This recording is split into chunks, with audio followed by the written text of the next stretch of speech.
¿Qué tal amigos? Bienvenidos a otro episodio más de Fórmula Bullish. El día de hoy vamos a tener tres videos, no voy a hablar mucho en este video, pero sí vamos a tener estos tres videos muy explicativos de lo que sucede en la SEC, de lo que sucede con Gary Gensler. El primer video es la historia de Bill Hillman y de cómo benefició a Ethereum cuando era head de la SEC, diciendo que era un valor y cómo fue todo progresando. Después de esa parte donde Bill Hillman beneficia a Ethereum, el día que sale de la SEC, XRP o Ripple es demandado por la misma SEC por ser un valor. Y bueno, la historia de XRP ya lo sabemos. Y en estos tiempos tan complicados, bueno, hemos visto que la SEC ha iniciado quizá una cacería de brujas, ¿no? En donde ha demandado muchísimas empresas, muchísimas personalidades en el mundo cripto, en el mundo del blockchain, que se puede interpretar como una parte del bloqueo a la tecnología del blockchain, de la innovación tecnológica que está sucediendo en el mundo, en la que Estados Unidos se está quedando muy atrás. Entonces, derivado de esto, bueno, el Congreso ya empezó a hacer sus respectivos cuestionamientos, sus respectivas diligencias, y en el video 2 vamos a ver esto, ¿no? Cómo el Congreso cuestiona a Gary Gensler de una manera muy precisa, de una manera muy dura, como Gary Gensler se muestra preocupado, se muestra nervioso, se muestra con ciertas ineficiencias en cómo contestar a las preguntas muy directas, ¿no? De cómo Gary Gensler ha manejado todo el tema de las demandas, cómo ha manejado o dado prioridad a otras cosas que no tienen sentido.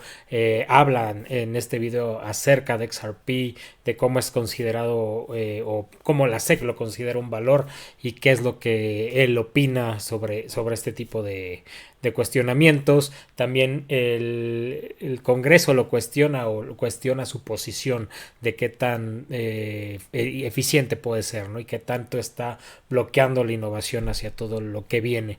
Y bueno, en el tercer video tenemos al mismo Congreso cuestionar a Gary Gensler sobre Ethereum en específico. Qué es lo que opina, qué es lo que está beneficiando Ethereum y qué es, por qué es considerado un commodity, un valor, o qué es lo que está pasando en la SEC. Desde mi perspectiva, esta es la antesala para algo grande que viene en la SEC, algo importante que viene en la SEC. Bien lo dicen los videos, no solo el Congreso está cuestionando, el público está cuestionando qué tanto protegen a los inversores, qué tanto están a favor de los inversores o qué tanto están beneficiando otros intereses particulares como FTX, como otras grandes empresas que han quebrado y no ha pasado nada, ¿no? Entonces, cuestiona muy duro esto. Los invito a ver este video o estos tres videos de manera importante. Pongan atención en cómo Gary Gensler se muestra nervioso, se muestra preocupado y puede ser la antesala para la salida de Gary Gensler en la SEC. Les dejo abierta la pregunta, ¿qué opinan? Déjenlo en los comentarios. Creo que el que Gary Gensler salga de la SEC o que pueda salir de la SEC puede beneficiar mucho al mundo cripto entero, porque es claro que estamos viendo una cacería de brujas que demandan a diferentes exchanges, que mandan a diferentes empresas. Entonces es importante este tema. Sin más, los dejo que vean estos videos y nos vemos pronto. In 2017, when William Hinman was named Director of Corporation Finance at the SEC, he fought behind the scenes while in office to keep getting millions of dollars in payments from his old law firm, Simpson Thacher. Hinman was warned repeatedly that this meant if he did anything as a public official that affected Simpson Thacher, he'd be breaking the law. Simpson Thacher joined the enterprise Ethereum Alliance, a group with the sole mission to promote Ethereum, while paying Hinman millions. In 2018, Hinman gave a high-profile speech declaring that Ethereum's digital token, Ether, is not a security.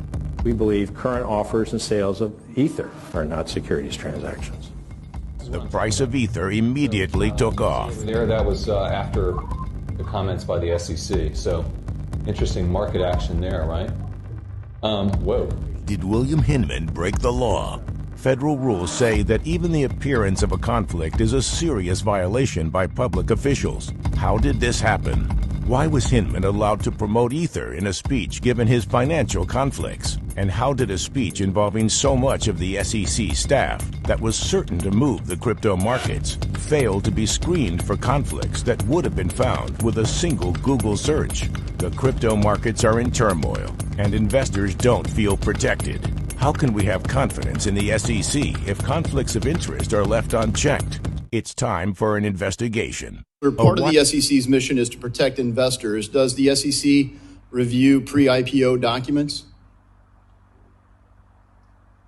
I think you said pre-IPO documents. You're supposed to, if you're going to take a company public, the staff of the SEC does review those to see that they're in compliance. Correct. Is Coinbase a publicly traded company? I'm sorry? Is Coinbase publicly traded? Yes. All right. So the SEC allowed pension funds and retail investors to invest in a company, Coinbase, that you apparently, from prior remarks, believe was engaging in illegal activity. All of their activities were laid out in their public filings in the S1 prior to the IPO. You did say that you believe Coinbase is selling unregistered securities, correct? Again, I'm not going to speak to anyone. No, but you said that they're selling unregistered securities. This is your public comments. I think, with all respect, I look forward to you finding that because I'm trying to be very careful. I'm not speaking we'll help about refresh your any one memory. Company. In the Kim Kardashian settlement, the SEC stated that Ethereum Max is a security. She reached a settlement for promoting an unregistered security. The unregistered security is Ethereum Max. Have you charged the issuers of Ethereum Max for offering an unregistered security? We reached a settlement with a celebrity, Ms. Kardashian. Yeah, but not. She just promoted it. She doesn't operate Ethereum Max. Have you said that Ethereum Max is an unregistered security to the people that offer it? We did in that settlement, yes, sir. Okay, it's still trading. What about Ethereum? Is Ethereum now a security? We had this I heard your exchange. They've been in place since 2015. You say in your statements that there's clarity in the market and the rules are clear. Just come on in. You can't even answer the question. Do you say XRP is a security? We're in court in active discussions and litigation on that. You're in litigation because you do say it's a security. As you know, let's move on a little bit. As you know, qualified custodian banks would effectively be unable to provide crypto asset related custody as a result of punitive capital impact under accounting provisions in Staff Accounting Bulletin 121. Do you agree that the bulletin should be amended? I think that the staff addressed an accounting issue and appropriately saw that crypto assets held in custody today are not segregated or not bankruptcy remote in bankruptcy and should be appropriately put on public company financials. I wish I had time to go into the ESG rule and everything else, but Chairman Gensler, your record of failures to protect investors and abuses of power make it clear that we need to restructure the Securities and Exchange Commission. The failures are many, but let me cite some of the abuses.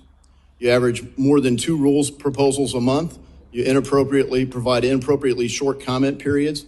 You have unworkable and unlawful ESG disclosure mandates on the market. You have essentially a Hotel California rule for crypto where you can check in anytime you like, but you can never leave. You have endless discovery with no resolution and no clarity for the captives in the market.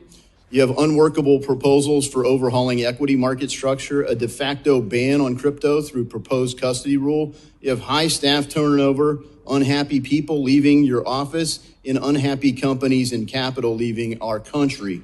To correct a long series of abuses, I'm introducing legislation that removes the chairman of the Securities and Exchange Commission and replaces the role with an executive director that reports to the board where all authority would reside.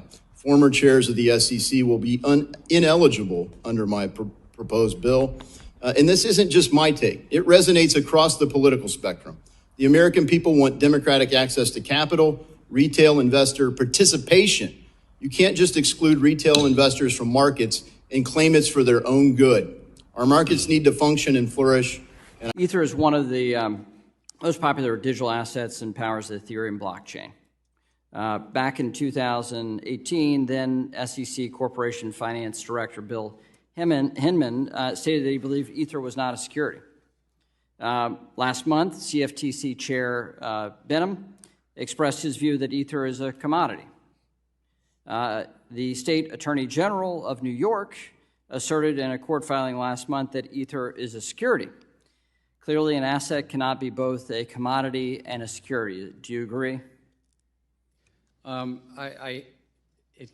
Actually, all securities are commodity under the Commodity and Exchange Act. It's that we are excluded commodities. But I would agree that a security cannot be also an excluded commodity and an included commodity. I'm sorry, Chair, just to talk about the Commodity Exchange Act more precisely. Okay, so do you recognize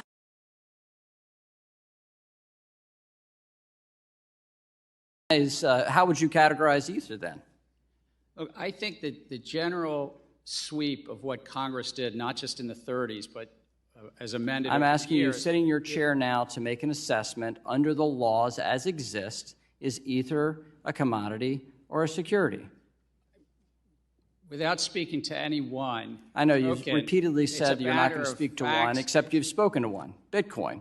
So I'm asking you to speak to a second one, the second largest market cap here. And speaking to the tokens, there's 10 to 12,000. If there's a group of entrepreneurs in the asking about one. The public is anticipating a profit based on the... I'm asking you a specific question, Chair Gensler. I said this in private. This should be no shock to you. I'm asking this question. Is Ether a commodity or a security? And again, it depends on the facts and the law, and if there's a group of individuals... I'm asking you about the facts and the law sitting in your seat and the judgment you are making. And so, Mr. Chair, I think you would not want me to prejudge because I'm also... But you have prejudged on this. You've taken 50 enforcement actions. We're finding out as we go, as you file suit, as people get Wells notices on what is a security in your view, in your agency's view. I'm asking you a very simple question about the second largest digital asset. What is your view?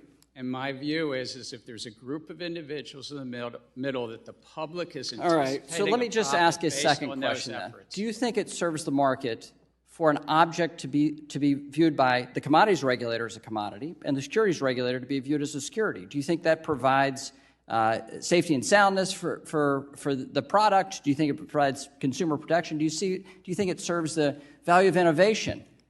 I think no should be a very simple answer for you here. I think that uncertainty is bad, is it not? And I think that Congress has said that there's one agency, the Securities and Exchange Commission, under this committee. And you won't answer my question, and you're the head of that agency. So give me a break. Come on. I'm answering it in the generic because you would not want me to speak about any one set of facts and circumstance. Okay, so, but you've already spoken. Have you said anything about Bitcoin? My predecessors and the agency itself has spoken to them. Okay, but you're not willing to do the same about Ether. Okay, so let me just step back. There's a lack of clarity here in the marketplace. Can you at least agree to that? I think that the clarity is there. The law is clear. All right. There's a group of individuals let me be explicit about this. The market doesn't see it. Your regulatory actions and the CFTC's regulatory actions say that there's a great deal of uncertainty here. It is the intention of this committee to fix that uncertainty and actually provide a sound legal basis for this.